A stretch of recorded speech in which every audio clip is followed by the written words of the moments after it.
Un santo día en el Señor, amados de mi corazón, amados por Jesús, José y María. Bienvenidos a este espacio. Hoy vamos a iniciar con una catequesis acerca de la confesión, que es una confesión sacramental, donde tiene origen, quién la instituyó, quién la respalda, bueno, y qué es el pecado, por qué pecamos, un montón de cosas.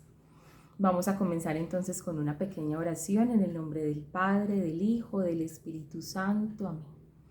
Gracias, Señor, por este encuentro. Dispón nuestro corazón para escuchar y recibir las verdades de nuestra fe cristiana. Que podamos, Señor, tener un corazón limpio ante ti, presentarnos con manos limpias y poder ser acogidos por tu misericordia. Desde ya te pedimos que con tu sangre preciosa cubras a tus hijos, donde quiera que se encuentren y desde donde estén escuchando estas palabras. Que todos unidos en un mismo espíritu podamos entender lo que quieres de nosotros. Dios te salve María, llena eres de gracia, el Señor es contigo. Bendita tú eres entre todas las mujeres, y bendito es el fruto de tu vientre, Jesús. Santa María, Madre de Dios, ruega por nosotros pecadores, ahora y en la hora de nuestra muerte. Amén. En el nombre del Padre, del Hijo, del Espíritu Santo. Amén. San José, ruega por nosotros. Bueno, hay un montón de cosas que creemos saber frente a la confesión y otras que ignoramos, y quizá estamos necesitando ampliar el espectro de lo que es una buena confesión, sin caer en el escrúpulo, sin caer en el laicismo o en el laxismo, que todo Dios me lo perdona sin necesidad de que yo le pida disculpas, de que yo le pida perdón, de que yo repare, de que yo me arrepienta. Dios es muy bueno, Él todo lo perdona. Bueno, sí, Él todo lo perdona, pero hay unas condiciones que Él ha dejado para eso, para ese perdón. Entonces vamos a empezar diciendo que la salvación del alma, estar en la vida espiritual, tiene como dos tablas. La primera tabla de salvación es, haga de cuenta que usted está náufrago en el océano. La primera tabla de salvación es el bautismo. Y la segunda tabla de salvación es la penitencia. Por eso el sacramento de la confesión también es llamado el sacramento de la penitencia. Se opera, digamos que una penitencia al tener, o una pena, al tener que confesar públicamente algo que hice en lo secreto, que yo no quería que nadie supiera. Entonces, la reparación empieza también por allí. Todo lo que hacemos tiene consecuencias, buenas o malas, y los responsables de esas consecuencias no somos solamente nosotros, como para que digan, ay, no, es que a nadie le importa. Puede que sí le importe, porque quizá está siendo perjudicado directa o indirectamente con tus acciones. Supongamos algo, un padre de familia que es alcohólico. Bueno, pero ¿qué mandamiento es ese, Sandra? ¿Qué mandamientos se estén cumpliendo con yo tomar alcohol? ¿Es que tomar no es pecado? Sí, pero estás dejando de destinar recursos quizá para tu familia que son necesarios para la educación de tus hijos, para la estabilidad de la familia, de la economía, de un futuro. Estás dejando de destinar recursos para todos, pensando solamente en ti, egoístamente en ti. Y hay algo que en lo que yo me centraba pues como a meditar, porque esta charla les digo que llevamos años queriéndola grabar. Que la podamos grabar en este contexto es una gracia sobrenatural, sabiendo todo lo que las almas necesitan saber cómo hacer una buena confesión. Entonces de pronto para el papá alcohólico eso no es pecado, pero las consecuencias no las está viviendo solamente él. Y si por ser alcohólico caen en la ruina y a sus hijos les toca aguantar necesidades, salirse de estudiar para ir a trabajar, como es el caso de multitud de jóvenes, de adolescentes, de niños que pagan prematuramente con sus vidas, con su futuro, las consecuencias de las decisiones de los adultos. Entonces, cuando empezamos a dimensionar las consecuencias de mis decisiones, ya me doy cuenta que no es un asunto solo mío, sino de quienes me rodean en primera instancia. Lo segundo, es un atentado contra mí mismo. Es un vivir en una mentira, en un engaño permanentemente, pensando que yo no le estoy haciendo daño a nadie, pero te lo estás haciendo tú. Y por último, le estás haciendo daño, digamos que no le estás haciendo, pues Dios no puede recibir daño de nosotros, pero Él está ofendido o se ha alejado de ti, o tú te has alejado de Él, de su misericordia, y esta ruptura genera dolor en su corazón de padre. A Él le duelen sus hijos. Lo vemos en la parábola del hijo pródigo. Quien no la conozca, lo invito a que se acerque y a que la lea. Tendríamos aquí que explicar a profundidad la palabra del hijo pródigo y en realidad no tenemos tiempo para ello, pero buscaremos quizá un espacio más adelante. En Lucas 15 está la parábola. Es una de las parábolas de la misericordia y ahí podemos evidenciar cómo Dios Padre actúa como hijo, como misericordioso con su hijo sobre toda circunstancia, con una única condición, que el hijo se acerque a él. El hijo le dice: yo quiero mi herencia, dámela para yo hacer lo que yo quiera. No quiero estar bajo tu autoridad. Yo no quiero cumplir los mandamientos, pues es que es mi vida. Yo quiero disfrutar mi vida como yo quiera. ¿Cuántos le hemos dicho a Dios, sino con nuestras palabras, con nuestras decisiones, estas mismas cosas? Entonces Dios Padre le dice: bueno, hijo, yo no te puedo obligar, vete. Le da sus cositas. El hijo, después de que está llevado, de que está mal, de que aguanta necesidad, de que vive en indignidad, se acuerda y dice: los criados de mi padre comen mejor que yo, que soy su hijo. Volveré y le pediré disculpas, le pediré perdón, le pediré que me trate como a uno de sus esclavos, de sus siervos, ni siquiera como uno de sus hijos. Y cuando el padre lo ve, que ve el estado en el que se encuentra, no sabe sino donarse en perdón hacia aquel que le ha ofendido. Imagínense si no es una ofensa que uno le pida al papá la herencia por anticipado, es decir, desearle la muerte, como yo quiero que estés muerto para disfrutarme todo lo que tú tienes. Poner por encima las riquezas a todo lo que es Dios mismo, las riquezas de Dios en lugar del Dios de las riquezas. Eso es lo que nosotros hacemos muchas veces. Entonces es un desvirtuar completamente para lo que Dios nos ha creado. Y cuando vivimos de cara a Dios, créanme que lo primero que se restaura es la dignidad.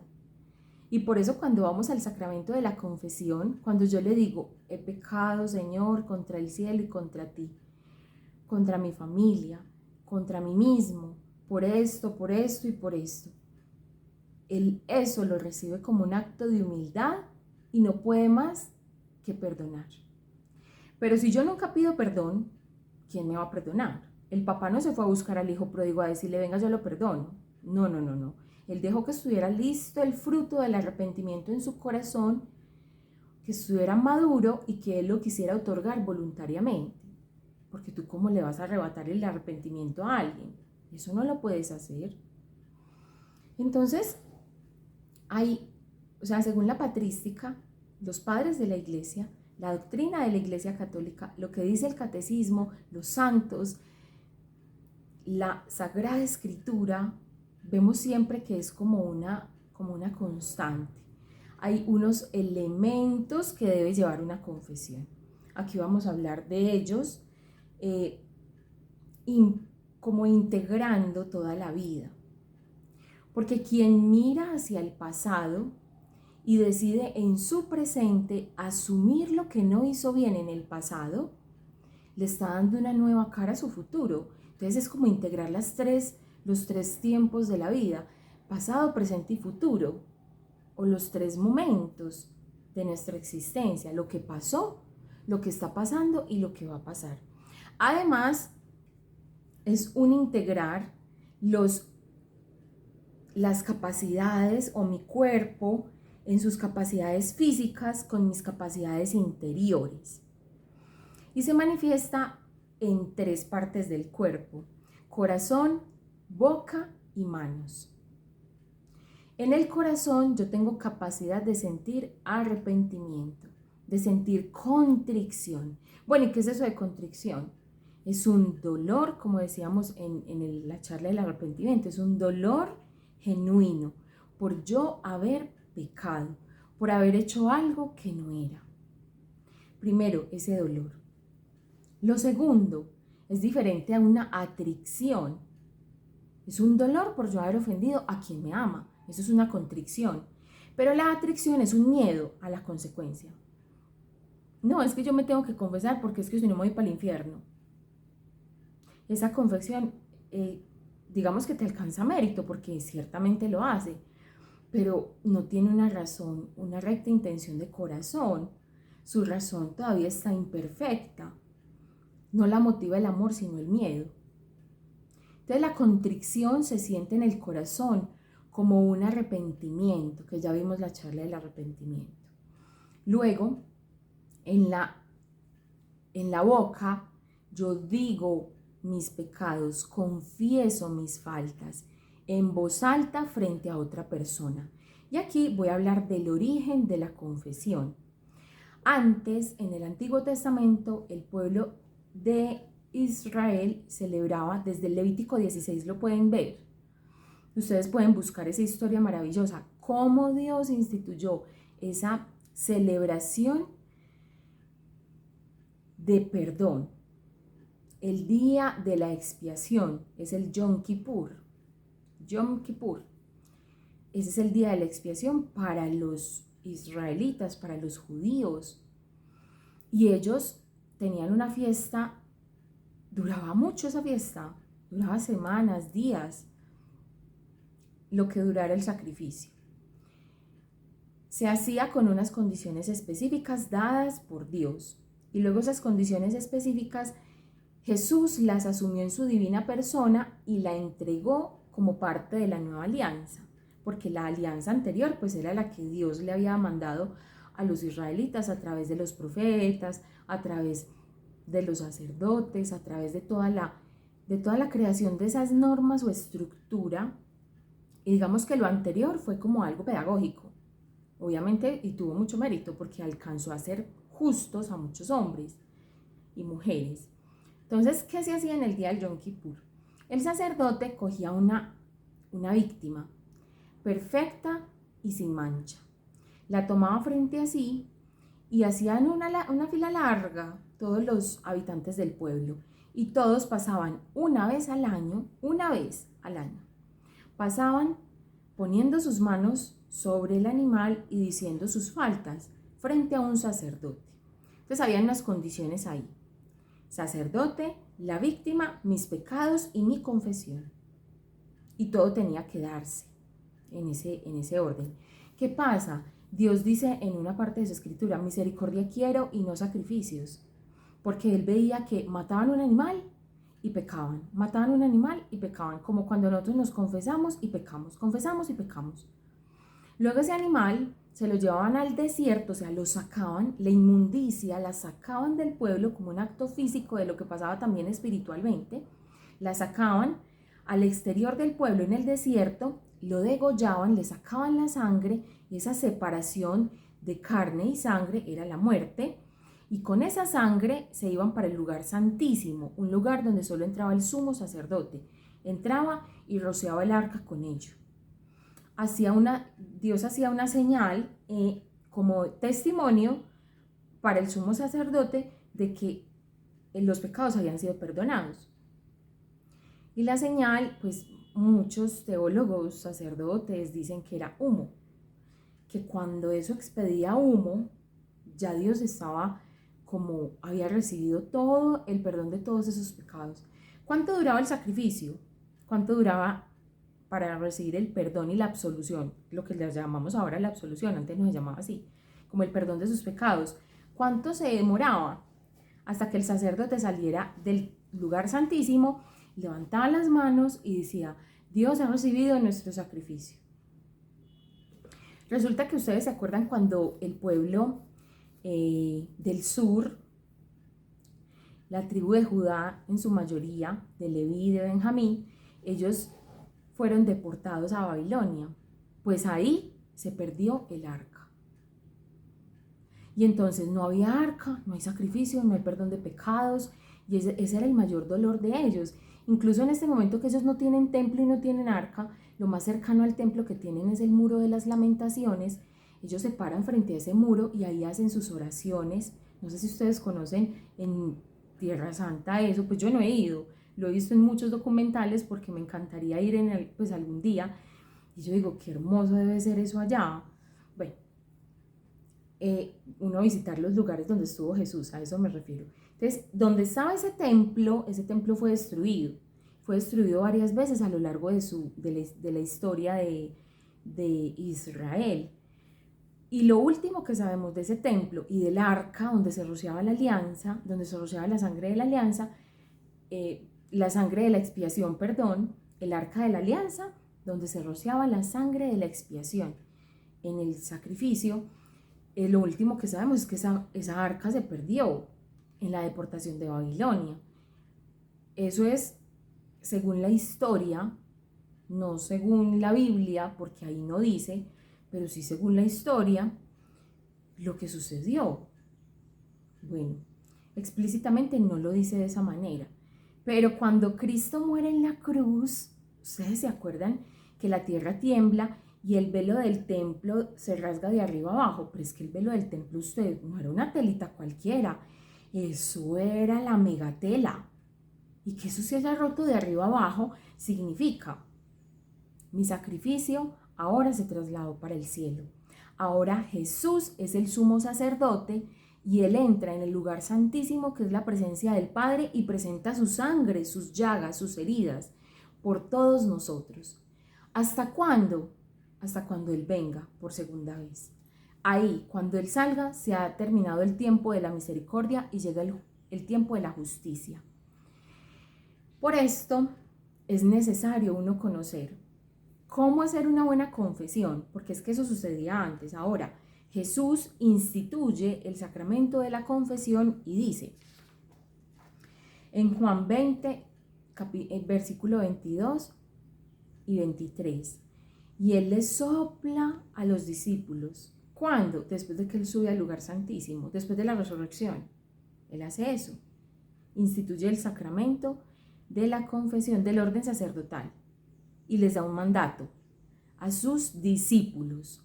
No le entrega eso a cualquier otra persona, no se lo entrega a los escribas, a los fariseos, ni a los romanos, ni a cualquiera.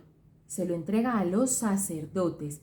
Por eso los herederos del ministerio apostólico, que son los sacerdotes, todo el orden jerárquico, el Papa empezando por él y por todo el clero, todos tienen esa investidura que Cristo les ha dado desde su resurrección. Y hasta las Biblias evangélicas tienen ese texto, porque yo tengo una Biblia evangélica. Cuando mis papás me llevaban a esa iglesia, yo tengo una Biblia evangélica y ahí está ese texto. Y dice, como reciban, soplando sobre ellos, Juan 20. Ustedes lo pueden buscar, para que no me digan a mí nada, para que vayan y lo miren ustedes con sus propios ojos. Y Jesús les dice: reciban el Espíritu Santo. A quienes perdonen los pecados les serán perdonados, y a quienes se los retengan les serán retenidos. ¿Qué quería Jesús? Que todo el poder de su sanación, la que Él había operado en vida, a todos los enfermos, trasladarla en el alma a todo el que necesitara, con consecuencias visibles hacia el cuerpo. Yo he conocido casos de personas que tienen, por ejemplo, epilepsia, que tienen esquizofrenia, que tienen enfermedades mentales, que tienen cáncer, que tienen una enfermedad física, emocional, que tienen dificultades y opresiones demoníacas, ataduras económicas, un montón de cosas, y empiezan a hacer buenas confesiones, porque no basta solo una. Yo ya me confesé hace 20 años. Imagínense, si los santos pecaban 7 veces al día, multiplique 7 por 365 por 20. ¿Cuántos pecados en promedio mínimamente cometió usted? Como para que usted me diga, no tengo de qué confesarme.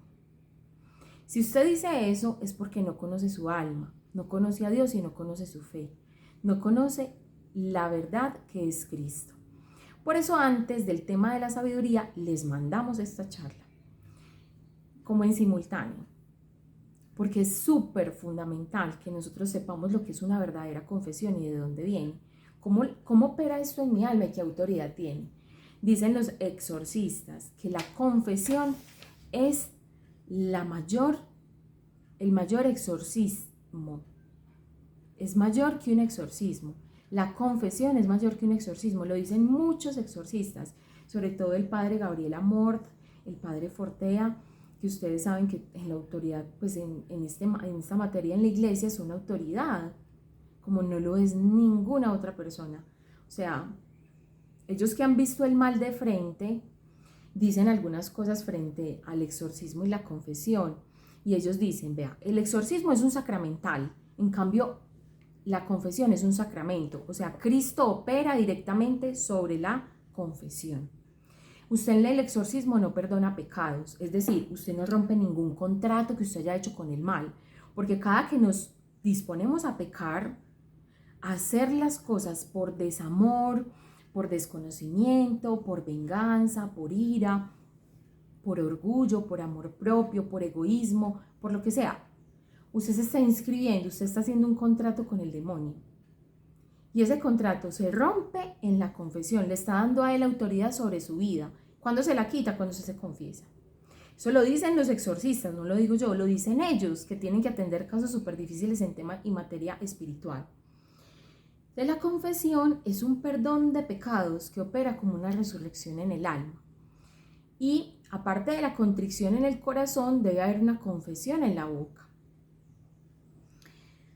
Por último, en las manos hay una reparación.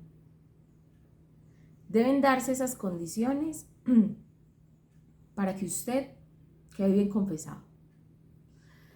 Y la reparación puede ser o debería ser íntegramente sobre la obra que usted hizo mal.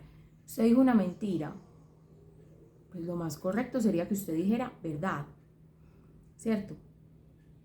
Cuando decimos verdades, estamos reparando por las mentiras que dijimos a lo largo de nuestra vida. Cuando hacemos un acto bueno, ordenado en el bien mayor, que es nuestro Señor, estamos ordenando nuestra vida pasada también. Estamos justificando. Si yo ya le pedí perdón al Señor, yo puedo reparar. Bueno, supongamos, yo me robé algo. Lo correcto es que usted lo devuelva. No es que era dinero y yo ya me lo gasté y no tengo cómo reponerlo. Pues hacer el propósito de hacer obras de caridad en la medida de, ¿cierto? Pero sobre todo, la reparación se da también de cara a los hombres.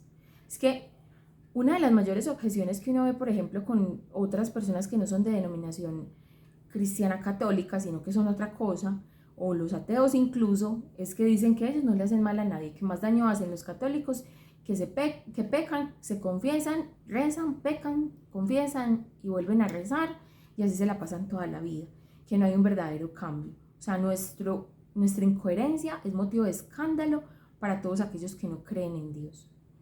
Ahí hay otro pecado oculto. Usted es incoherente con la fe, tiene que confesarse de eso. Ojalá le duela todas las veces que usted con su incoherencia ha llevado al otro a confirmarse en el error de no creer en Dios.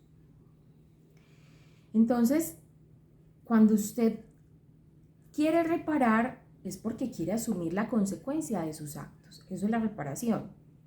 Usted dice, yo no tengo miedo, pues sí tengo, puede que tenga miedo a la consecuencia, pero es que ese es el orden de las cosas. Yo cómo voy a hacer de cuenta que no ha pasado nada si sí ha pasado. La confesión no es para calmar conciencia, no es para decir que yo ya lo hice, ya lo estoy haciendo mejor. Y si tú robaste, debes reponer aquello que robaste. Listo, me es imposible, porque es que ni siquiera, por ejemplo, las personas que tienen un robo continuo en las empresas, que sustraen y sustraen y sustraen, que ni siquiera saben cuánto fue el monto. Esos casos son muchos. sustraen pequeñas partes de recursos. Por ejemplo, yo me robé este jabón de la empresa, yo me robé este papel higiénico. Hay personas que hacen eso, por muy increíble que parezca. O personas que se llevan de donde de donde sus jefes trabajan en una casa doméstica, se llevaron algo de ropa, unos zapatos, un bolso, y así van acumulando año tras año una cantidad de cosas que no les pertenecieron. Bueno, ¿y yo cómo calculo eso, Sandra? Usted me está diciendo que tengo que devolver, y yo qué sé ya dónde estará eso, ya yo boté eso, ya eso, no, es que imagínese, ya me gasté la plata, ya me gasté eso que me robé, yo cómo calculo eso. Bueno, dispóngase a hacer obras de caridad.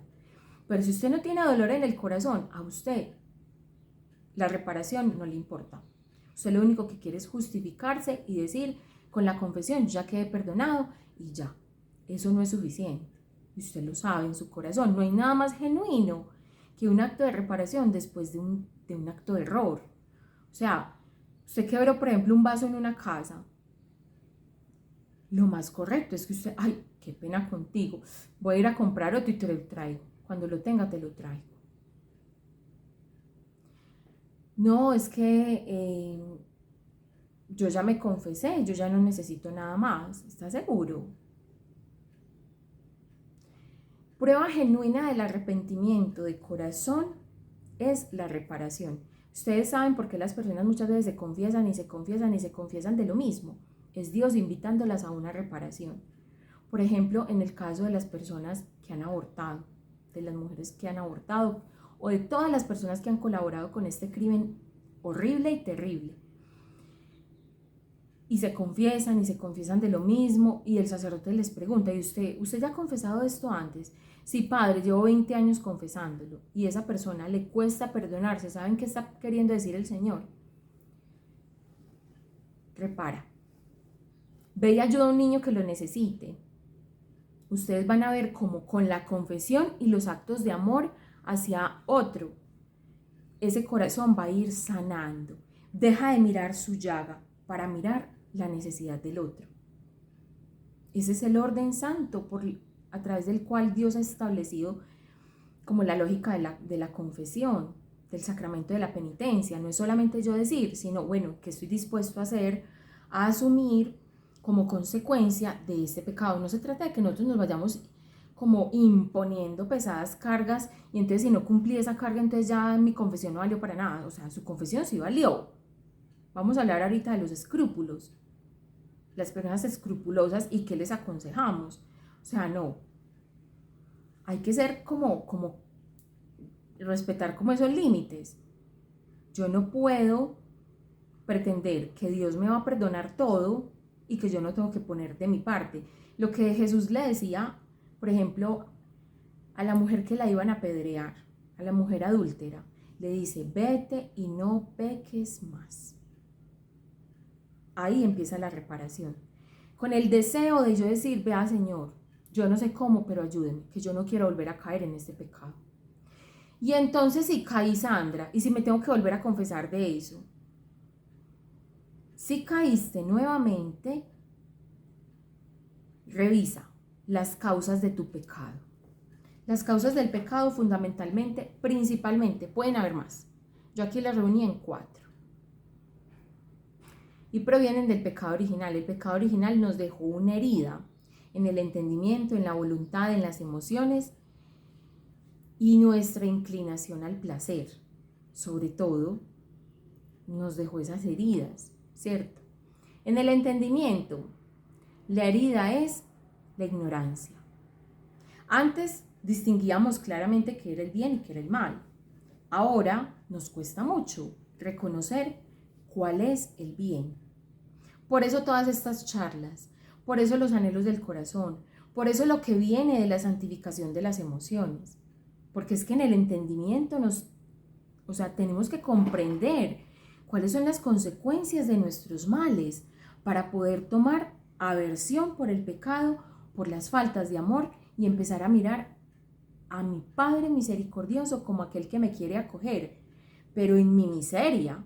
Él no me acoge en mi soberbia de que yo no hago nada malo. Ay, es que yo no robo, yo no mato, yo no... Pero dices mentiras, o dices verdades a medias, O quizá pecas de soberbia, no te interesa conocer tu fe, has usado el nombre de Dios en vano, no has sido buen padre, te ha faltado compromiso en tu trabajo, has robado tiempo de tu trabajo para otras cosas personales. O sea, son un montón de cosas que uno, a la luz de un examen de conciencia, es que se da cuenta que puede hacer mejor. Un examen de conciencia orado, discernido, como por tiempos. Como vamos para el retiro y es condición fundamental que usted vaya confesado, por eso hicimos esta charla antes de la sabiduría. Esta charla se está grabando sábado. A las 3 de la mañana nos levantamos a preparar todo para grabar. Y para que a ustedes les lleguen las cosas a tiempo. Sandra, usted que va a mandar una charla el miércoles. Muchachos, yo creo que tienen material suficiente y de aquí a que esta semanita, ¿cierto? Hoy les vamos a mandar las dos. La primera parte de la sabiduría y la de la confesión. Y les pido disculpas, yo quisiera hacerlo mejor, de verdad, no escandalizarlos. Hay muchos que me escriben, ¿por qué no ha llegado la charla? Yo sé, muchachos, que ustedes la están esperando, pues yo también las quiero grabar, pero confíen en mí, que si no la he grabado es porque algo más pasó. Igual tienen los 7 anhelos del corazón humano para que se escuchen, se lo voy a volver a dejar ahí. Tienen todas las charlas que ya hemos mandado, que son como 8. La charla, la práctica del corazón, de la oración del corazón, o sea, tienen mucho material para que vayan teniendo, ¿cierto? Para que vayan haciendo. Les mandamos el examen de conciencia. Yo quiero pensar que, mejor dicho, están al día, pero en absolutamente todo, ya que me acosan tanto. Ya saben que los llevo en el corazón, ¿cierto? Que de verdad, o sea, hay cosas que se salen de las manos ahí, o uno quisiera hacerlo mejor, de verdad. Cerrado ese paréntesis, entonces, ¿por qué pecamos? Por ignorancia, una herida en el entendimiento. Pecamos por malicia, porque me cuesta amar el bien, es una herida en la voluntad. Yo sabiendo cuál es el bien, no lo hago porque es que yo creo que es más atractivo, que es más conveniente para mí, que es más placentero, creo ese montón de mentiras del pecado. Es que pecar es más divertido. ¿Cómo me va a decir usted, Sandra, que no es más bueno uno irse para una rumba, a emborracharse, a ir a hacer cosas que no debe, a ir a escuchar música no sé cómo, música obscena, música horrible para mí? O sea, no, a mí no me invite a eso, o sea, jamás. ¿Cómo me va a decir usted que eso no es muy bueno y que uno irse para una iglesia a rezar, eso es mejor? Ay, qué aburrida usted, Sandra. Qué troglodita, qué anticuada, qué mujer de la cavernícola. Sí, de eso vamos a hablar cuando lleguemos al tema de la sabiduría. Aprender a amar el bien es un don del Espíritu Santo, es una gracia. Y cuando usted entiende que en eso, que usted llama placer, no hay sino amargura, usted ya no desea eso. Y en cambio, en esto que usted llama mojigatería, hay una alegría interior, una belleza, una armonía, una paz. O dígame cuál es la paz de un enguayabado. Yo no he visto el primer enguayabado en paz. Guayabo nervioso, que no saben ni qué hacer, que quieren morir, que dicen no, al lado del inodoro vomite que no ha vomitado, o con esa indisposición. O sea, eso es paz. Y ahí se gastó usted su salud, su juventud, su tiempo, su dinero, descuidó su familia, su futuro, su vida espiritual. ¿Y qué le quedó después de eso? Un sacerdote con el que yo me confesaba hace algunos años, el padre Sebastián, Joan Sebastián, se llama él más precisamente, un santo sacerdote, oiga, un muchachito. Ese sacerdote no debía tener más de 27 años, un jovencito, con una sabiduría. Y entonces él, en los inicios de mi conversión, yo luchaba mucho contra un pecado. Y él me decía, hija, pero después de que tú pecas, mejor dicho, antes de pecar, pregúntate esto. Y después de hacer esto, ¿qué? ¿Y después qué? ¿Cómo crees que te vas a sentir? ¿Mejor o peor? No, padre, yo creo que me voy a sentir mal, me va a dar cargo de conciencia, remordimiento, en el caso de los infieles, en el caso de los que dicen mentiras, en el caso de los que se dejan llevar por la ira, todos esos remordimientos, ahí no cabe el arrepentimiento. Si usted vuelve y hace lo mismo, es un remordimiento, algo que te va mordiendo por dentro. ¿Y a quién le gusta que lo muerdan por dentro? No hay nada más maluco que eso. La maldad, entonces, la malicia, es un motivo por el cual pecamos y es porque hay una voluntad herida. Y esa voluntad herida nos lleva a no amar el bien, porque no lo conocemos y no sabemos que el bien es mejor. O sea, esa gracia no la tiene que dar el Señor. La tercera causa por la cual pecamos es la debilidad. Y entonces aquí llegamos al tema. Bueno, y si yo peco y me confieso, pregúntese en el corazón. ¿Lo está haciendo por maldad, por ignorancia o por debilidad? O lo último, por una concupiscencia mal inclinada. La concupiscencia es nuestra inclinación al mal, a elegir el placer por encima de Dios, a elegirse a sí mismo por encima de Dios. Eso es, o sea, la concupiscencia te pone a ti como el ídolo de tu vida. Dios no, sino tú mismo.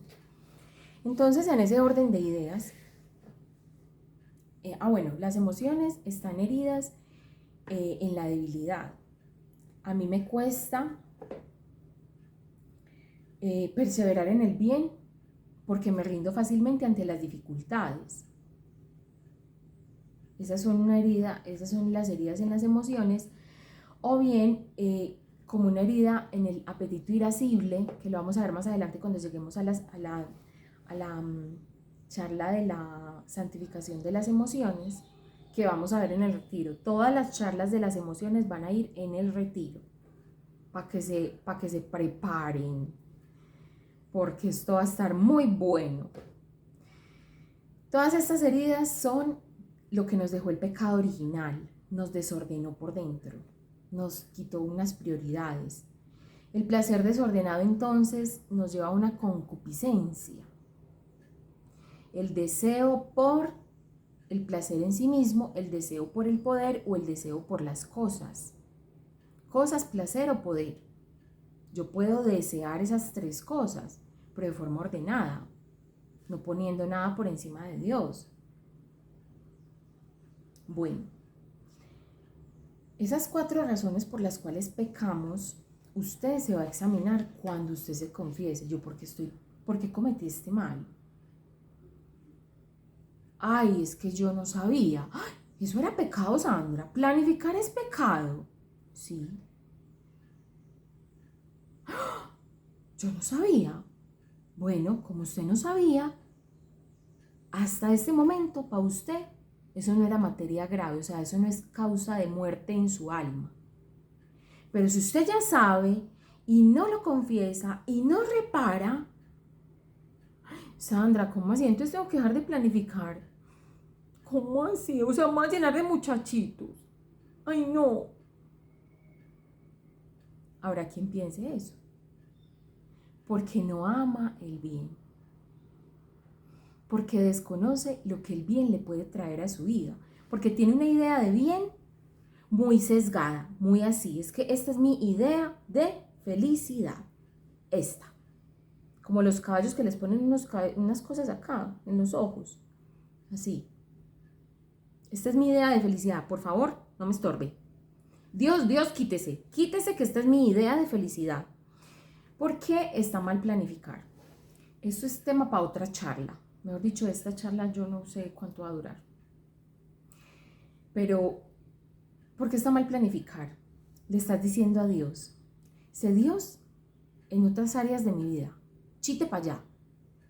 Pero en esta área, tú no te metes. ¿Con quién, cómo, cuándo y dónde me acuesto? Eso no tiene por qué ser de tu interés. Ah, pero cuando yo venga con mis consecuencias, eso sí tiene que ser de tu interés. ¿A ustedes no les parece muy utilitarista ese pensamiento? Y eso por hablar solo del pecado de la planificación. ¿Qué le estás diciendo tú al Espíritu Santo?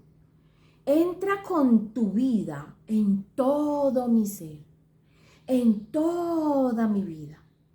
Yo quiero sentirte, Espíritu Santo. Yo quiero que me vaya bien económicamente. Yo quiero tu prosperidad. Yo quiero toda tu vida. Pero quítame la posibilidad de dar vida a través de ti. ¿Sabe qué es el Espíritu Santo? Le dice, vea papito, cuando usted esté listo me llama. A que yo sea Dios. Deje de ser atrevido, soberbio. Vaya, confiésese. Y nos deja merced de nuestras decisiones. Aquí vamos a hablar de lo que es la ira de Dios, la justicia de Dios. Ay, es que Dios es muy castigador. Y eso le saca a uno el látigo y le hace y se lo suena para que a uno le dé miedo. Dios no hace eso. En una de las revelaciones privadas, esto ya lo hemos dicho varias veces y en charlas pasadas de consagraciones pasadas, yo quedé impactada con la manera de educar de la Virgen María, maestra del maestro. Hágame el favor. La Virgen María, ¿sabe qué le decía a Santa Brígida de Suecia? Le decía,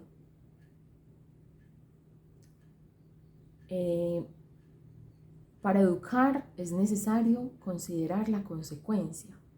Muéstrale la consecuencia de sus actos y el niño comprenderá tarde o temprano y aprenderá a amar el bien. Esa es la manera como se hace. Eso lo vamos a ver más adelante cuando lleguemos a la segunda parte, cómo formar el corazón de los hijos, cómo formarnos nosotros como hijos de familia, porque yo también soy hija de familia, aunque tengo hijos, yo tengo papás. Tengo una responsabilidad frente a mis hijos, frente a mi esposo, frente a ellos, frente a la iglesia. ¿Cómo ser hija de la iglesia? ¿Cómo ser hija de familia? ¿Cómo ser hija de Dios? ¿Cómo ser hija de San José? ¿Cómo es eso de ser hija? Y es una dimensión y digamos que la dignidad más grande que tenemos, ser hijos de Dios. Antes que ser esposa, que ser profesional, que ser ingeniera, que ser diseñadora, que ser mamá, que ser predicadora, yo soy hija de Dios. Y si ese título no prevalece sobre todos los demás, algo está mal. Bueno, estábamos en las manos y la reparación. Bueno, entonces, ¿por qué es pecado la planificación? Porque le estás cortando la vida al Espíritu Santo. No significa eso que Dios quiere un desorden y que quiere pues que usted aquí como los conejos se llene de 20 hijos pues en 2 años. Por un lado, pues su cuerpo tiene unos ciclos y Él lo que quiere es que usted ordene su placer de acuerdo a la santidad a la cual está llamado a vivir. Primero, ¿por qué te vas a acostar con cualquiera si tú no eres una cualquiera? Eres una hija de Dios. ¿Usted está casada? Bueno, con su esposo. Limita. ¿Usted es casado? Listo, con su esposa. Limita. Lo primero es eso. Lo segundo, nos ordena en el placer. No es cuando a mí me dé la gana, no es como yo quiera, cuando yo quiera. Aquí te pillo, aquí te mato, como dice el dicho. No, todo está ordenado. La razón es porque yo te amo. Pero hay personas y hay familias así, o sea, una cantidad que solucionan todo en la cama. Todos los problemas maritales los solucionan con una relación sexual. Entonces están peleados y les llegó la reconciliación. Aquí te pillo, aquí te mato, como dice el dicho. Y luego viene un embarazo tras otro, tras otro. Dios no quiere ni que usted viva de pelea en pelea, ni de reconciliación en reconciliación. De esa manera, reconcíliese con actos de amor, diferenciando la sexualidad de la genitalidad, lo que hemos hablado antes muchas veces. Usted es más que eso, usted es más que genitalidad, usted es un ser capaz de amar. Explore cómo es eso. En la consagración pasada orientamos en unos actos concretos de amor. Bueno, y el no amar ordenadamente tiene unas consecuencias. La primera consecuencia es que usted rompe su corazón y rompe el corazón del otro. Amar desordenadamente es amar en el egoísmo, no en la generosidad. Y si usted dice amar a Dios y que Él reine en su vida, que reine en todo. No lo vas a condicionar ni le vas a decir, no es que Sandra, yo ya tengo 50 años, yo no me veo teniendo hijos a estas alturas. Bueno, primero es que el tiempo del cuerpo, el cuerpo tiene unos ciclos. Hombre, tú no vas a empezar aquí, entonces eternamente vas a poder tener hijos. La edad reproductiva es una. Bueno, lo segundo, las razones por las cuales uno se une físicamente a alguien también debe ser íntegra, esa razón. Entonces, bueno, la consecuencia como ira de Dios. ¿Qué es la ira de Dios? No es la rabia de Dios. En Dios no hay rabia. En Dios hay ira, que es la consecuencia de nuestras decisiones. ¿Qué dice Él? Listo, usted no lo quiere hacer así como yo le estoy indicando. Está bien. Tome, pues vaya usted y viva las consecuencias de todo eso, como con el hijo pródigo. Viva las consecuencias de sus decisiones, de sus malas decisiones y de su desorden. Viva sus consecuencias.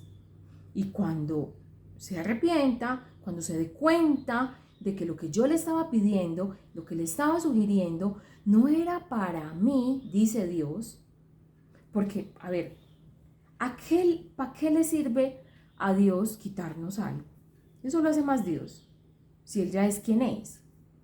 Somos nosotros los que necesitamos educar nuestro entendimiento, nuestra voluntad y nuestra memoria. Y cuando desordenamos todo lo que somos, por buscarnos a nosotros mismos, dejamos de buscar a Dios, ahí empieza una cadena de desastres, que hágame el favor. Y esos desastres que yo mismo ocasioné son la ira de Dios. Pero Dios no me hizo nada. Él lo único que hizo fue amarme.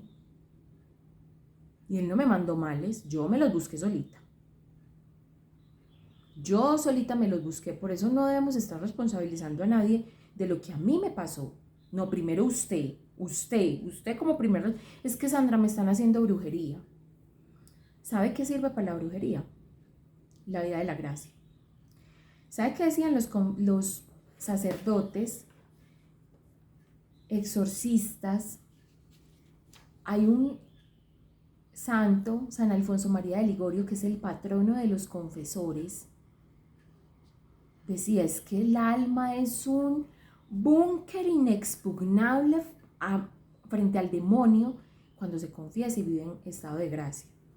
Entonces, la confesión debería ser breve, debería tener propósito de enmienda y debería ser frecuente, para que usted sea un búnker inexpugnable, llena de una vida de oración, una vida de cara a Dios.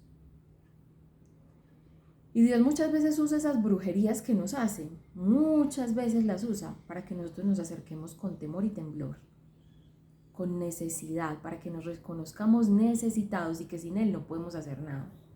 O sea, Dios todo lo aprovecha, a Él todo le sirve. A mí me parece muy lindo porque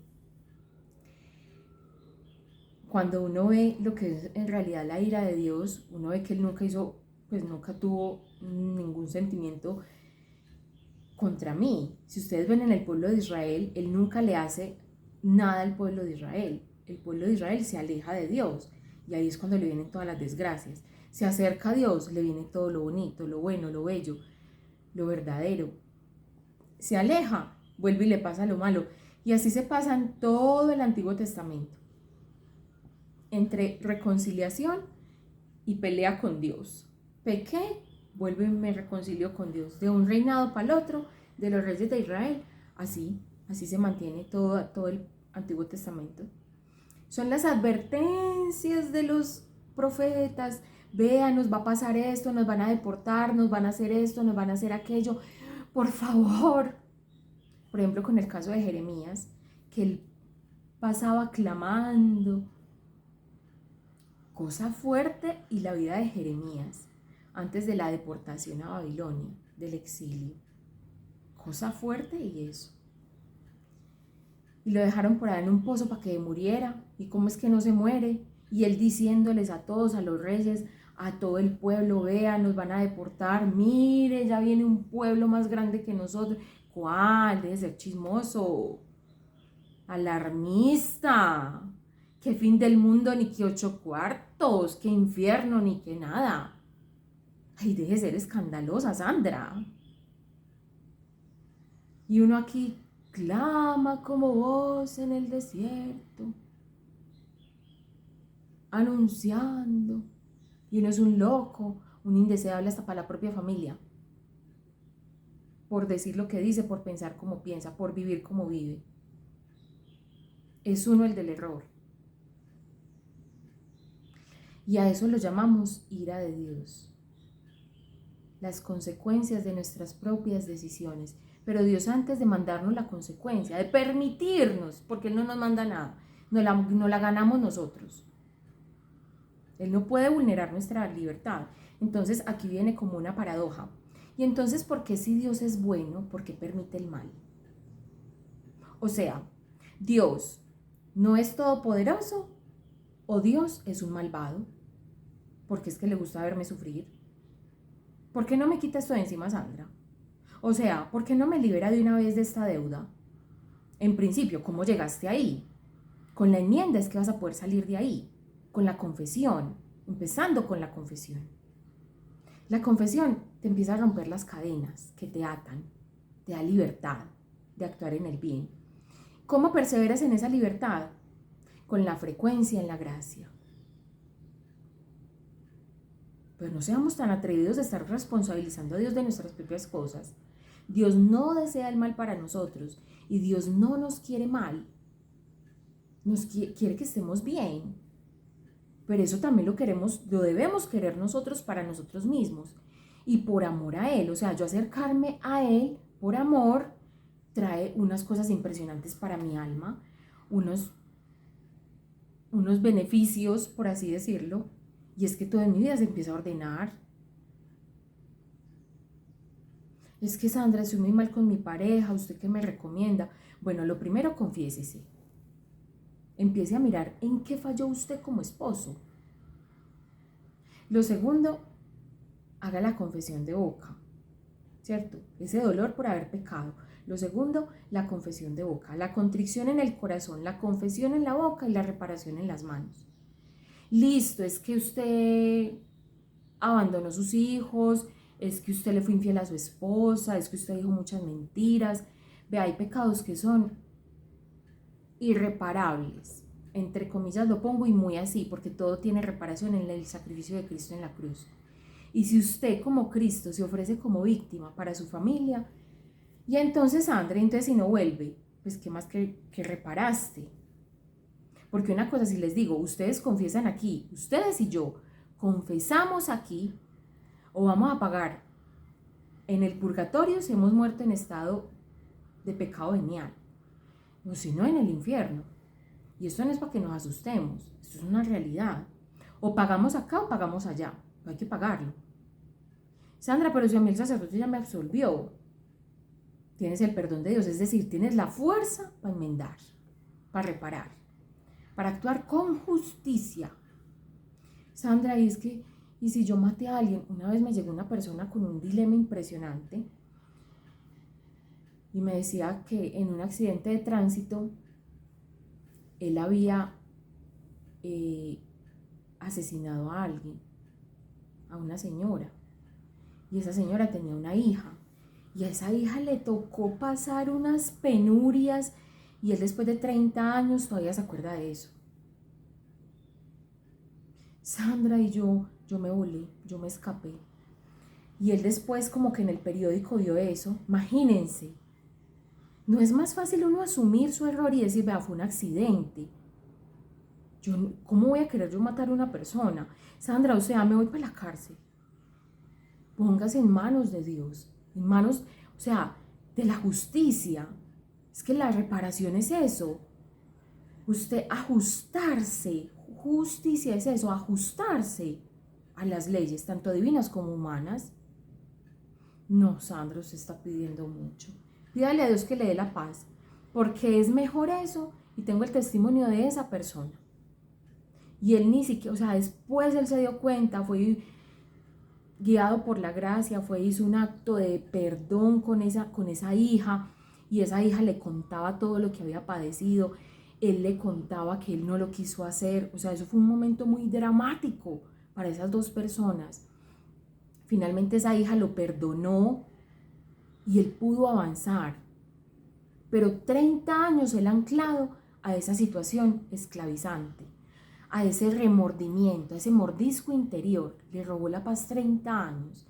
Cada que él pensaba en eso se ponía a temblar, se ponía a llorar, se ponía nervioso, evitaba el pensamiento, sufría. ¿Y cómo reparó él? Con la muchacha. Y entonces él se preocupaba por ella como si fuera una hija. Fue algo tan hermoso, un momento de perdón, de reparación verdadera. Y él estaba dispuesto y dijo, pues será muy difícil, pero yo prefiero eso y no seguir viviendo con esta incógnita de qué fue lo que pasó. Eso como que salió en el periódico y a él no se le olvidó el nombre de la persona y la pudo contactar. Dios mío, o sea, yo digo, hay cosas muy dramáticas. Y usted pensando que qué le van a decir que porque usted comió una torta ayer.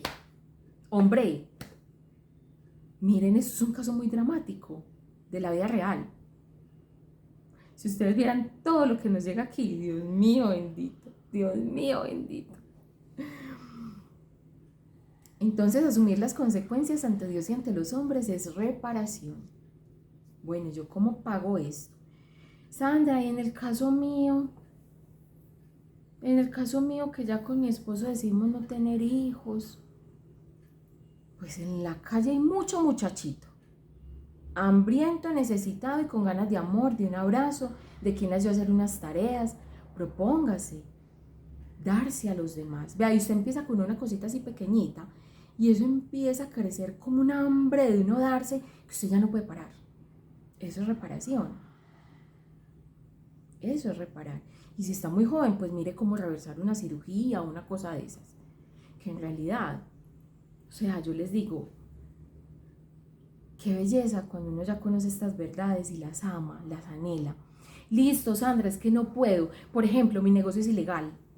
Dígame yo cómo voy a reparar, Sandra, si eso me implica miles de millones de impuestos, Sandra. O sea, sería insostenible mi negocio. Yo solo le digo esto.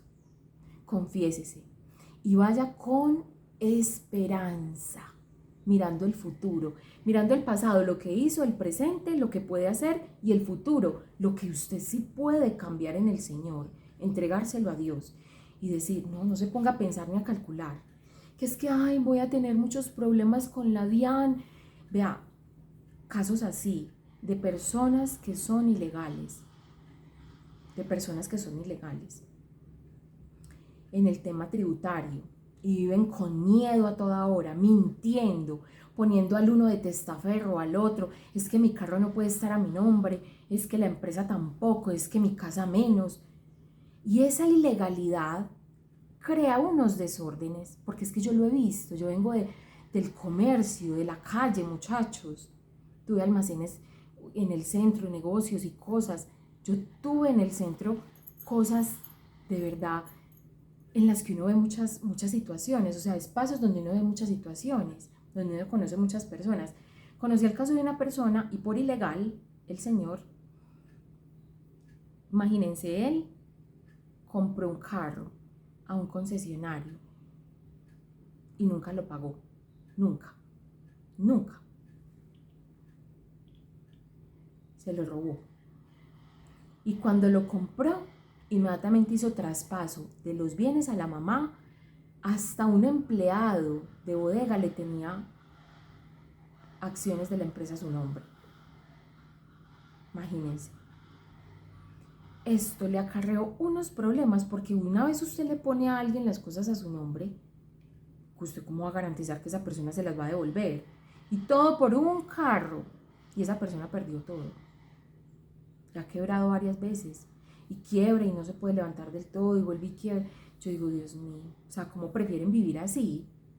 Así sea en lo poquito que a usted le dé para vivir. Vea, mírelo, el hermoso de mi alma, San José, a María.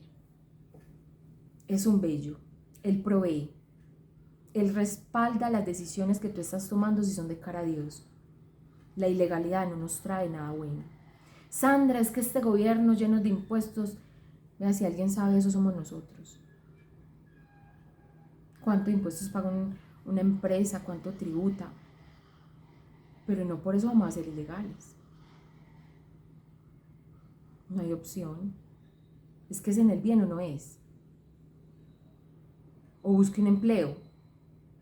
Pero permita que Dios haga una obra, que ordene. Muchos de ustedes llegan aquí por problemas familiares o por problemas económicos.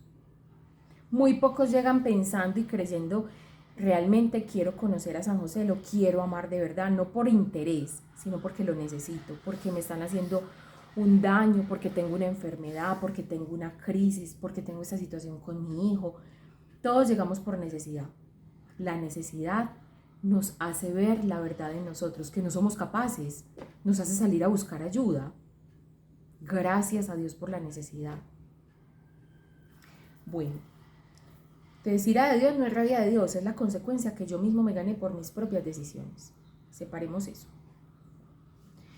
Bueno, Sandra, esto era de la confesión y usted salió hablando de un montón de cosas que no eran. Bueno, yo espero que les sirva todo lo que les hablamos aquí, que les sirva para la vida, que les sirva en realidad para dar como una perspectiva nueva. Bueno, hay una diferencia entre pecado venial y pecado mortal o pecado grave. Para que sea pecado grave se deben cumplir 3 condiciones. Debe ser materia grave, o sea, un asesinato, un adulterio, un robo significativo, no que una chocolatina, no. O sea, algo significativo, ¿cierto? Debe haber un conocimiento y debe haber consentimiento. Sandra, es que yo no sabía que ser ilegal era pecado, pero en tu corazón hay una ley inscrita, tú debes obedecer eso. O sea, actuar de tal manera que la conciencia nada te reproche. Y si usted por la noche se acuesta y usted tiene una vocecita interior que lo está mordiendo por dentro, preste la atención, porque así empieza a sonar la voz del Espíritu Santo. No se queda ahí, no se queda en el remordimiento, pero sí empieza por ahí muchas veces, quitándonos la paz. Usted se va a acostar y no puede conciliar el sueño. Se voltea para un lado, se voltea para el otro, se pone la almohada encima, se voltea para los pieceros, se voltea para la cabecera, se voltea, se cambia de cama, se sale para la sala, se entra, vuelve y sale, vuelve y entra. Una persona que no puede dormir por la noche. Oiga, yo eso lo considero muy de Dios. Que Dios a uno le daña el sueño. O sea, qué privilegio. Eso es que lo ama mucho. Entonces, ese pecado mortal es un conocimiento pleno de que lo que estás haciendo está mal. Por ejemplo, usted después de esta charla, si sabe que ser ilegal está mal y que usted no busca cómo reparar eso y entregarle al Señor y decirle, Señor, yo quiero hacerlo bien, muéstrame el camino, yo quiero hacerlo bien. Y no es que usted tiene que ser legal de un día para otro, no, eso puede darse por etapas, por procesos, por discernimientos, incluso si tiene que cambiar de negocio, si tiene que cambiar de locación, o sea, son muchas cosas. Dios no te está pidiendo eso, pero si Él ve que lo confesaste y que en realidad te duele porque no estás haciendo todo y porque tu conciencia te acusa, y entonces vas a la confesión realmente arrepentido y le dices al Padre, Padre, yo quiero hacerlo bien, quiero estar bien con mi gobierno, así no esté de acuerdo con él, pero es que la ley es ley. Por eso hay que votar bien, muchachos. Aquí aprovecho para decirles, hay que votar bien, por favor. Bueno, muy a conciencia. Y yo decía, de todas maneras, las personas que están en ese tránsito, yo conocí un empresario, es la última anécdota frente a esto ya para cambiar de tema, que vamos a ver los escrúpulos y vamos a ver el pecado venial, el pecado mortal. Un muchacho, y él vendía calentura, se le llama, esas camisetas que son réplicas, o sea, él chiviaba las de Nike, Adidas, las de Psycho Bunny, o sea, un montón de marcas, y él les ponía su loguito, las contramarcaba súper, pero súper bien, o sea, perfectas. Muy bueno en lo que hacía. Incluso para las personas que tenemos que ver con procesos productivos, sabemos que participar en una cadena de abastecimiento aquí nos pueden meter a la cárcel por eso. Y él vivía psicoseado, afectado, y yo un día le dije, yo vení, ¿vos por qué no cambias de negocio? qué no haces marca propia? ¿Por qué no haces una cosa, la otra? Oiga, ese muchacho empezó. Ya, él empezó con una transición y él dijo en el corazón, es que yo no quiero seguir así, como escondiéndome como una rata, es que yo quiero trabajar con dignidad. Así duró como 10 años. Hasta cuando me dijo, ya di el primer paso, Sandra. Ya di el primer paso. Se legalizó en un 20%. Buscó una importación y esa importación era toda legal. Y el 80% era calentura. Y empezó a bajar. Del 20% pasó al 30%, pasó luego al 50%, luego al 100%. Negocios completamente legales. Pero eso tuvo una transición como de 5 años. Yo no le estoy diciendo, usted pudiendo hacerlo más rápido, no lo va a hacer más rápido. Como San Agustín que le decía al Señor, Señor, hazme casto, pero no ya. Yo quiero disfrutar la vida. Hazme casto, pero no ya.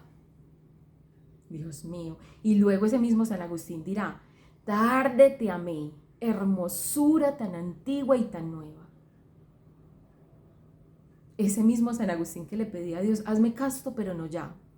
Dame otros añitos. Como el chico del cantante famoso que decía que él quería cantar música para Dios y que sabía que lo iba a terminar cantando. Alguien me mandó ese video. Y ese día nunca llegó porque se murió súper joven, hace poquito. ¿Qué tenemos que esperar, muchachos? En realidad, arrepentirnos es ya. Corregir y enmendar es ya. Hasta donde nos dé. Con todo lo que somos. Y lo que nos haga falta, el Señor lo pondrá. Entonces, el pecado venial es cuando usted sabe que algo está mal, en su corazón consciente y dice, no me importa. O sea, no amo el bien. Quiero hacerlo mal. ¿Por qué? Porque sí. Porque yo soy libre. Porque yo soy así. Porque es lo que yo quiero. Ah, bueno. Eso es pecado mortal. Eso tiene una consecuencia. Como decía la Virgen María, Dios nos educa con la consecuencia. Y asimismo debemos nosotros educar a nuestros hijos. Y que el pecado sea materia grave. Esas son como las 3 condiciones. El pecado venial se da cuando una de estas 3 falta. Ya. No era materia grave, era pecado venial, aunque usted lo consintió en su corazón. Pero ¿saben qué es el peligro del pecado venial? Que nos dispone para el pecado mortal. Y llega un punto en el que usted ya no se confiesa del pecado mortal, pero no por eso se tiene que dejar de confesar. A mí a veces me sorprende porque obviamente con el hábito de la confesión, con la gracia de Dios, solo por su gracia y su amor, uno empieza como sus confesiones van como evolucionando. Uno primero, una lista de pecados mortales uno tras otro, mejor dicho, esos no son sino pecados mortales. Uno ni siquiera alcanza a ver los veniales. Luego, cuando usted empieza a sanar el corazón en Dios a través de los sacramentos, el sacramento de la confesión es un sacramento de sanación interior y exterior. Y el Señor empieza a sanar, a darnos un corazón de carne que pueda dolerse por el pecado. Pero eso es digamos que es algo adquirido, una habilidad adquirida. Eso no es por inercia, se da con el contacto con el sacramento. Sí, entre más contacto tenga usted con el sacramento, más se le va como quitando la venda de los ojos, como si tuviéramos costras en los ojos y se van despegando. Y entre más usted escruta su vida y la discierne sin caer en escrúpulos, vamos a explicar eso de los escrúpulos, usted llega a un pleno convencimiento de que usted lo pudo haber hecho mucho mejor. Y en su pasado empieza a recordar cosas y dice, qué dolor esto, ¿yo qué puedo hacer para reparar acá? A mí me ha pasado eso, sobre todo con temas familiares, cuando actué con injusticia frente a alguien, entonces me devuelvo a hacer un acto de perdón por esa persona, con esa persona, de reparación, de quererme acercar a ella y empezar a buscar como puentes. Eso hace la gracia, esa es la acción de la gracia. Nos reconcilia con nuestro pasado para vivir un presente en Dios y tener un futuro lleno de esperanza. A mí mejor dicho, yo soy una enamorada de la confesión, les confieso. Pero a pesar de todo esto, hay como una advertencia, y es que caemos fácilmente en escrúpulos. Por una condición psicológica, porque tengo un trastorno, puede ser, porque tengo muchas heridas, porque tengo miedo. Entonces caemos en escrúpulos. Un escrúpulo es ver el pecado donde no hay. Padre, pero es que hace 20 años, padre, eso es pecado mortal, yo me voy a ir para el infierno, imagínense. Mi mamá preguntó que si quién se había comido la merienda del hermanito menor, y yo no lo dije, padre. Y padre, perdóneme, padre, porque yo pequé gravemente. Hombre, sí, dolor, me alegra que sientas ese dolor. Cuando está mal, cuando el sacerdote te dice, pero hija, ya has confesado esto 50 veces, ya no lo confieses más, como Padre Pío le decía a una mujer que llegaba siempre con el mismo pecado, a confesarse donde el Padre Pío de Pietrelcina, y ella le dijo, mujer, pero si Dios cuando perdona olvida, ¿quién es usted para recordarle sus pecados otra vez? Oiga, déjelo pasar. Ya la perdonaron, hombre. Supérelo, avance.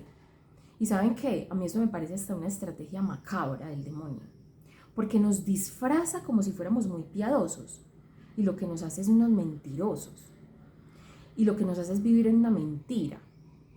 Es una tentación de piedad, así lo veo yo, el escrúpulo, porque nos oculta el verdadero pecado. Yo por estar viendo ese error insignificante y que en realidad ya lo confesé y que, listo, si usted tiene la necesidad de dárselo, déselo una vez. Oiga, pero ¿por qué lo sigue diciendo? Y si tiene ese deseo de seguirlo diciendo, es que Dios te está llamando a la reparación, a la enmienda, más que a volver a confesarlo. Ese que va a la confesión, pero no va a la enmienda, es un escrupuloso. Por otro lado, si el sacerdote a usted le dijo, ya no lo confiese más, ya usted está perdonada, obedezca. No se ponga a rebuscar, ni a indagar, ni a ir a preguntarle a la tía que de qué color era el pastelito que usted comió. No se ponga a hacer eso. Supere la situación en la gracia. Avance, porque no nos deja avanzar, que a todas horas somos viéndonos nosotros.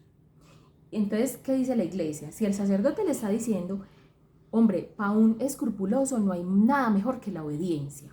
¿Qué le dijo el confesor? No, que eso estaba bien, que ya, que me perdonaba, eso y todos los pecados que no me acordaba. Listo, obedezca. Ya. Si eso le dijo, amén. Esa es la voz de Dios en ese momento. Entonces, ese pecado el escrúpulo en sí es un pecado, y si lo vamos a escudriñar, es un pecado de soberbia, porque yo pongo mi opinión por encima de la autoridad de Cristo, que está presente en ese sacerdote que me está diciendo que supere la situación. Imagínense, eso es algo grave. Y de eso no nos confesamos, del escrúpulo no, pero seguimos siendo escrupulosos. Hay una cosa que se llama delicadeza espiritual. La delicadeza espiritual es que yo trato con tanto amor mi alma, porque yo quiero que Cristo se refleje en ella, la trato como un espejito, y yo quiero mantenerla limpia, perfecta, o sea, sin mancha. Y si yo le veo una mancha, yo voy y la quiero limpiar. Pero hay quienes le ven un montón de manchas al espejo y dicen, no importa, Dios todo lo perdona. ¿Sí? Él todo lo perdona, pero le tienes que pedir perdón, porque Él no te va a obligar. El pecado contra el Espíritu Santo es pensar que la misericordia de Dios aquí no actuó. Eso es un escrupuloso, una persona que tiene un pecado contra el Espíritu Santo. Personas que viven haciendo confesión de vida cada 8 días. Hombre, no. Una confesión de vida por allá cada 3 años, cada 4 años, si es que ve la necesidad. Pero si usted se está revisando todos los días, cuando lleguemos a los pasos hacia la sabiduría, que son 7, ustedes van a empezar a discernir ahí. Vea, eso es precioso. Eso aclara la mirada, la limpia. para que usted pueda ver dónde está Dios y dónde no. El delicado espiritualmente es ese, el que sabe lo que es pecado, porque está iluminado por la gracia. Y no anda llamando pecado a cualquier cosa. Yo tengo fallas humanas, tengo una debilidad en mi temperamento, me falta fortalecer mi carácter. Estoy haciendo todo para mejorarlo. Bueno.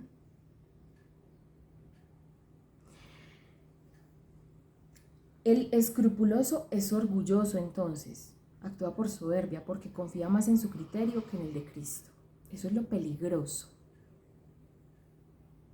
De usted querer entrar en los más mínimos, ínfimos detalles. No, ya dijimos, la confesión debe ser breve, debe ser con propósito de enmienda y debe ser frecuente. Breve, propósito de enmienda y frecuente. ¿Cada cuánto me debo confesar? Cada que haya cometido pecado mortal. Hoy cometí pecado mortal, confiésese hoy, no dentro de un mes, hoy, lo más pronto. Sandra, si mañana volví a cometer pecado mortal, en el caso de los que caen en masturbación, o en robo, o en adulterio, fornicación. Si usted cayó en eso, confiésese. Sandra, es que de los 7 días de la semana pequé 8. Confiésese 8. ¿Hasta cuándo? Hasta que la gracia vence ese pecado. Unido a su dolor, que a usted le duela. Bueno, ¿y yo cómo sé que me duele? Porque es que yo no lloro. Hay una anécdota de San Juan María Vianney, el santo cura de Ars. Ese es un santazo, muchachos. Vea, el que no conozca la vida de él, vaya, léala. Es un santo preciosísimo. Es impresionante porque a él le llegó un hombre como con curiosidad, como con un tono burlesco. Llegó al confesionario y él se sentó a confesar. Y él, al verle la actitud, al ver a qué había ido, porque le vio la intención en el corazón, se puso a llorar. El sacerdote, pero se puso a llorar desconsolado al verle el estado del alma en la que se encontraba este hombre. Y el hombre se asustó. Dijo, ay padre, ¿por qué llora? ¿Saben qué le dijo el cura de Ars, santo cura de Ars? Porque usted no llora. Porque usted no llora. Y el sacerdote estaba llorando por el penitente, porque no lloraba, porque no le dolían sus pecados. Esos debemos ser nosotros con nuestras familias, con todos los que nos rodean, pero sobre todo con nosotros mismos. Llorar porque no lloramos. El don de lágrimas es un don sobrenatural. Y no es que yo aquí pues deseche en un mar de lágrimas a toda hora, día y noche, no. De hecho, muchas veces puede ser una fingida piedad, una obra y una astucia de la soberbia espiritual. No. Es un dolor en la voluntad por ver la incapacidad. Eso es la contrición, el dolor. Más que físicamente yo ponerme a llorar, que si salen lágrimas, bueno. Pero que yo tenga dolor porque mi voluntad es débil, porque mi voluntad no ama el bien, porque mi entendimiento no comprende la diferencia entre el bien y el mal. Y yo llegar a la confesión con esa claridad de que es que yo no lo sé todo, que es que no soy fuerte para todo, que es que no todo lo hago bien, que no amo el bien, que mi inclinación está hacia el mal, que tengo mis emociones desbordadas, desordenadas y gobiernan mi vida de una forma inapropiada.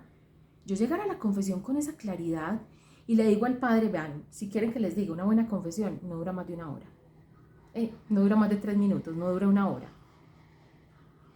Una confesión que no es una confesión no es un acompañamiento.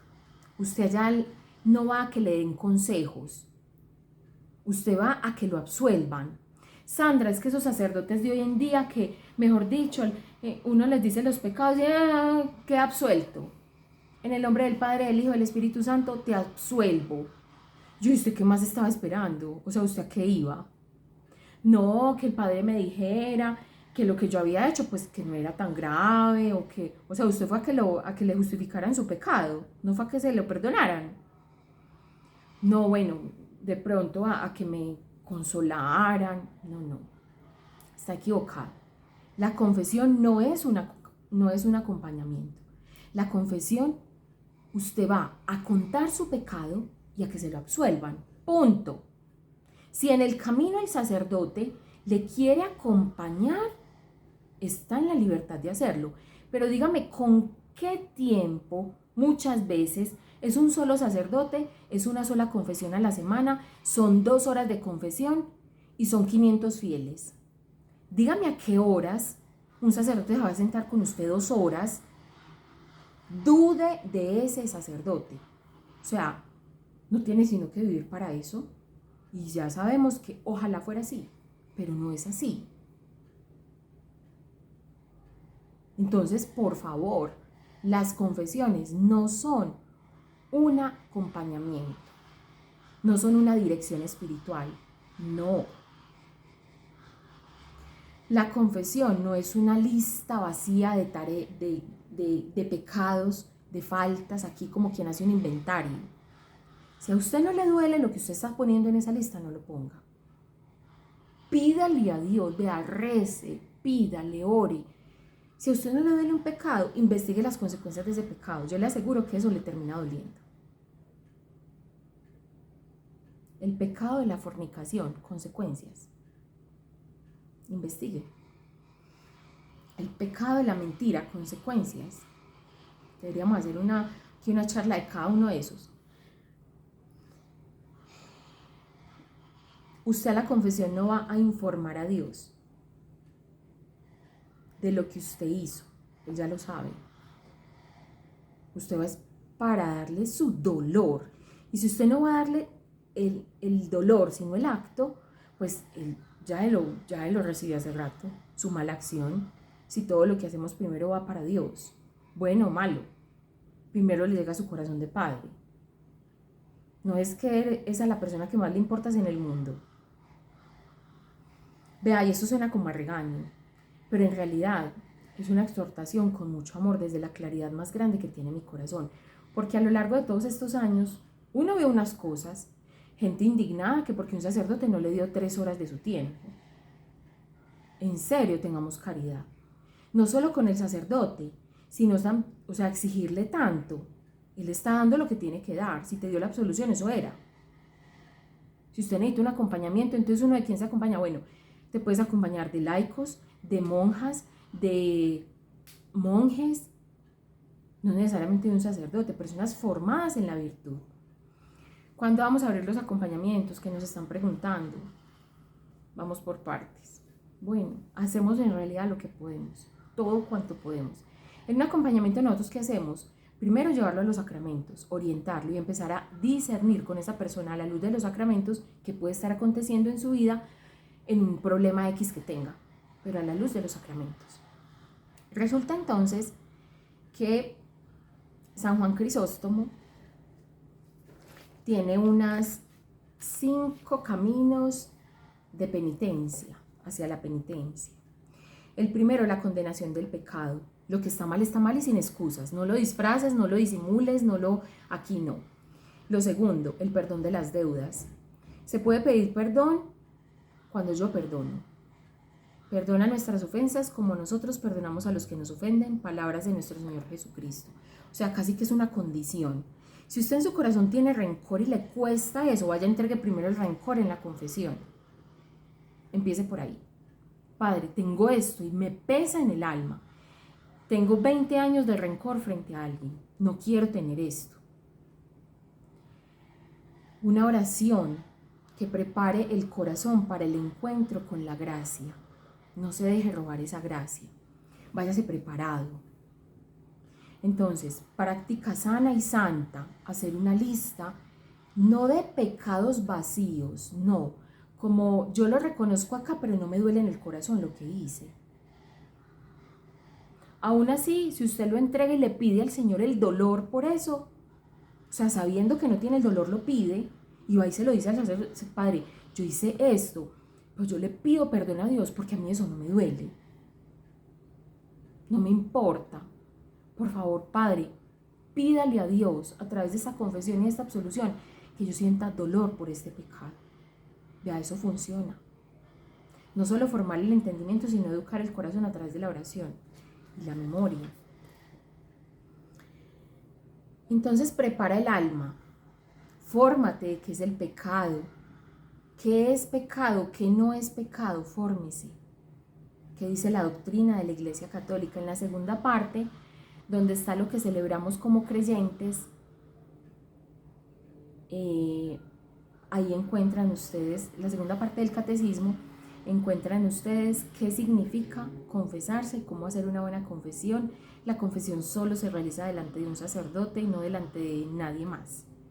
Es que soy yo con yo en mi habitación, en lo privado de mi habitación. No, es que los pecados que tú cometiste también tienen una dimensión social y también necesitan una reparación ante el otro. Tú necesitas reparar eso. Y una de las primeras reparaciones es ponerlo en palabras, en voz alta frente a otro. ¿Usted sabe lo que cuesta eso? Cuando uno no está acostumbrado, cuesta mucho. La limosna, dice San Juan Crisóstomo, como el cuarto camino. El amor al prójimo es el testimonio de un corazón blando. Si a mí en realidad me duele lo que le hice a otro, bueno, yo estoy buscando reparar en ese o en otro. Humildad es el último, que necesitamos a Dios. Entonces lo primero es una condenación del pecado, perdón de ofensas de otros hacia mí, perdón de deudas, la oración, la limosna y la humildad. Bueno, como último, en la práctica,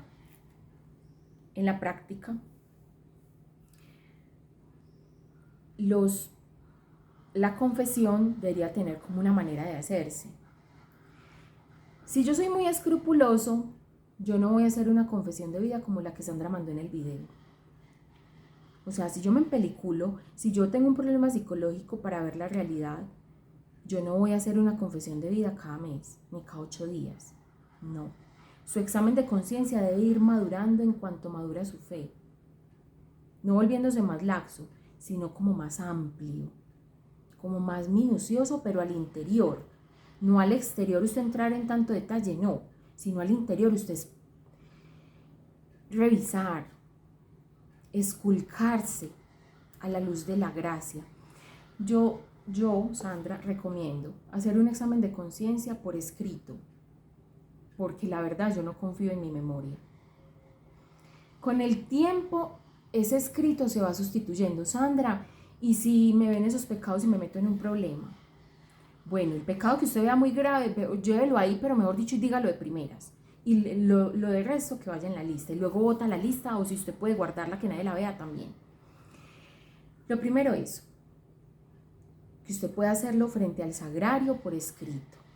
Y más si hace mucho tiempo no lo hace. Lo segundo, de cara a Dios. De cara a Dios. Lo que es pecado es pecado. No justifique nada. Cuando vaya al sacerdote, usted se va a encontrar con que muchos sacerdotes no le van a dejar leer de la hojita.